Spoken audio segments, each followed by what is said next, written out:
and every one of you is at a high at this point. And I attribute that to the collaboration and communication we all foster every single day.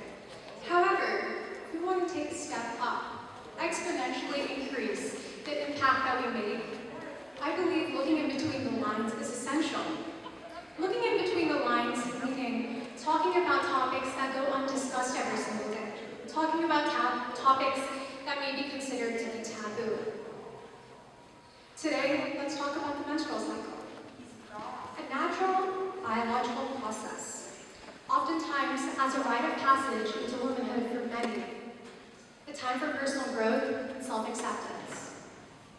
However, countless women around the world are unable to see this time as a positive experience. They're deprived of this miraculous experience. Rather, they see it as a burden for their families and their finances. My journey to combat period poverty started off as a mere way, as a simple project at school. I was passionate, or so I told myself I was passionate, when in reality, the only passion I had was to get an A as a grade from a service project. However, what began as an item on my to-do list soon transformed my reality. Seeing the gratitude on the women's faces of whom I helped truly shifted something inside of me.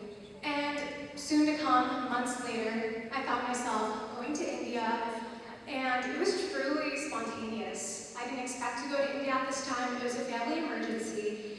And for this, I was frustrated. I was missing school, I didn't have time to do my work, and overall, the sorrow that took over, it was overwhelming.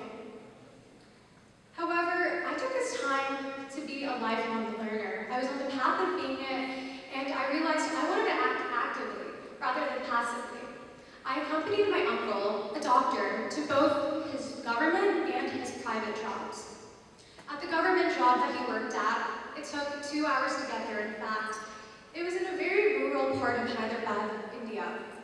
Here I saw many women deprived of the basic necessities of menstrual pads.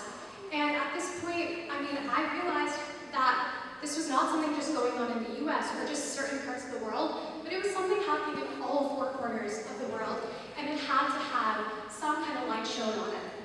I was on a mission to do that, and that was when my reality of this trip actually had purpose. Later on, I accompanied him to his private job at a private hospital, and here I worked with many patients. I talked to patients, their families, numerous doctors.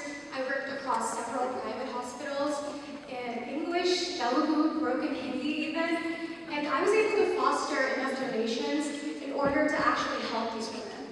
But beyond statistics, which we all can find on Google very, very easily, the testimonies is what truly makes an experience a whole.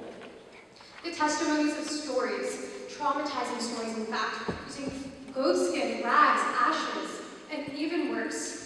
Dispelling the harmful avenues that are presented was incredibly important to me, and to make that difference, I knew service was the first step, but there was more that had to be done. A couple years later, I got into the North Carolina School of Science and Mathematics at Morganton, and there I conducted research. I utilized fibers from pineapples and sisal to create absorbent material for menstrual pads. Beyond that, I also took a humanitarian approach of literature. With literature, I helped co-author a book for young girls going through their med arc to reassure that they are not the only ones, but because everyone goes through it, everyone has unique experiences which must be talked about. And that is the sole way to actually bring up change, advocate for change, and make an impact. Understanding the differences in everyone's experience and speaking about it.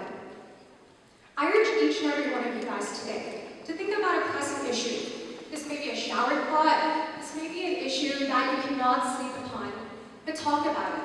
The first step is communicating. Rather than reinventing the wheel, join your friends, collaborate with them, talk to them. And that way you can foster a more immense change. Talk about what's in between the lines. Don't talk about things that are constantly already being discussed, but rather bring up a newer topic.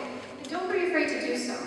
You right now have the potential to make a huge impact, and be aware of it. Use your passion and curiosity as your driving factor.